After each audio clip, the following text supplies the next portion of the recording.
Hey guys, Carl here from Adventures of Carlienne. Valentine's Day is coming up and I wanted to do an extra special dinner for Adrienne. We're gonna make all of her favorites, berries, pasta, and chocolate, and I wanted to share with you the recipe on how to make these things so maybe you can make it for your special someone. So we're gonna be making strawberry spinach salad with a maple vinaigrette, chicken linguini with a creamy white wine sauce, and mini cheesecakes with a crunchy chocolate drizzle. So let's get started. We're starting off with mini cheesecakes with a crunchy chocolate drizzle. For the crust, you're going to need graham crackers and butter. For the filling, you need cream cheese, an egg, granulated sugar, and vanilla. And for the drizzle, you're going to need some chocolate and maybe some olive oil or coconut oil, whatever you have on hand. First things first, we're going to preheat our oven to 350 Fahrenheit. For the crust, we're going to crush the crackers as we melt the butter. Now you can do this in a Ziploc bag or a food processor, it doesn't really matter. I like to get a little frustration out and use a Ziploc bag and just get in there, either massage it or just, kill these graham crackers. Then you're going to add your melted butter to your graham crackers. You don't have to add all the butter. Remember, you can always add more, but you can't really take out. And what you're looking for is for the mix to stick together when you press on it, almost like when you pack brown sugar together. You're going to line the bottom of your ramekins with the crust and bake it until it gets a little tanned. And then you're going to take it out of the oven and let it cool for a little bit. While that's cooling off, you're going to make your filling. You're going to take your softened cream cheese and your sugar and mix it together until it's nice and smooth. Then you're going to add your egg and a splash of vanilla extract and mix those together until it's well incorporated. If you prefer a less dense cheesecake, you're going to add some air by using an electric mixer to whip it up.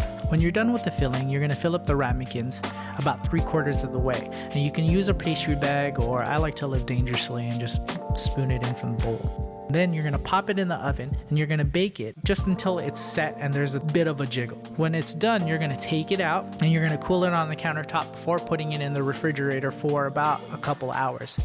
Now don't start your drizzle until your cheesecake has completely cooled off. All you're going to do is combine the chocolate and olive oil or coconut oil, whatever you're using, and you can either do it in the microwave or on a double boiler like I did. The last thing you're going to do is drizzle the chocolate right on top of the cheesecake. And you can make a happy face, you can do one thin layer of chocolate, it doesn't matter, be creative as long as it comes from the heart. Next up, the spinach and strawberry salad with a maple vinaigrette. All you need are some strawberries, spinach, a toffee topping, a maple syrup, apple cider vinegar, and some oil. We're going to start off with the maple syrup vinaigrette. Take about a 1/4 cup of maple syrup, an 1/8 cup of apple cider vinegar, and mix them together. And then you're going to add your oil in nice and slow as you're whisking. So I like to use a towel right underneath the bowl so it doesn't move so much. You only need enough oil to emulsify the vinaigrette. The goal for the dressing is a strong sweetness from the maple syrup with a slight tanginess at the end from the apple cider vinegar. All you have left to do is slice the strawberries. Pro tip, you're not going to combine the salad together until you're ready to eat because you don't want to serve a soggy salad. But when you are ready, you're going to take some of the strawberries and mix it in with the spinach. You can sprinkle some of the toffee bits right in there too so it's nice and incorporated in the salad. And take some of the strawberries you set aside and just place them on top as a garnish so it looks nice and full. Finish it off with one last sprinkle of toffee bits and you're ready to go. And finally, for the chicken linguini with the white wine cream sauce, you're going to need chicken, butter, cream, onion, lemon, white wine, salt and pepper to taste, and of course, your linguini. You're going to cook your pasta off in heavily salted pot of boiling water. While your pot is coming to a boil, you're going to cut your onions. Now everybody cuts their onions differently. All we're looking for is a really small dice. Now when your water's ready, you're going to cook off your pasta. Ever since being with Adrienne, I've learned to use chopsticks for practically everything, from scrambled eggs to just cooking these pastas. It's just a wonderful tool. Now, as my pasta is cooking, I'm going to go ahead and chop up some parsley, cut it up however you want it, make it look nice and pretty. Don't forget to check your pasta. You're going to cook it until it's al dente. You want a little bit of a chew on it, but you don't want to crack anyone's teeth. So don't be afraid to try it, just so you know where you're at.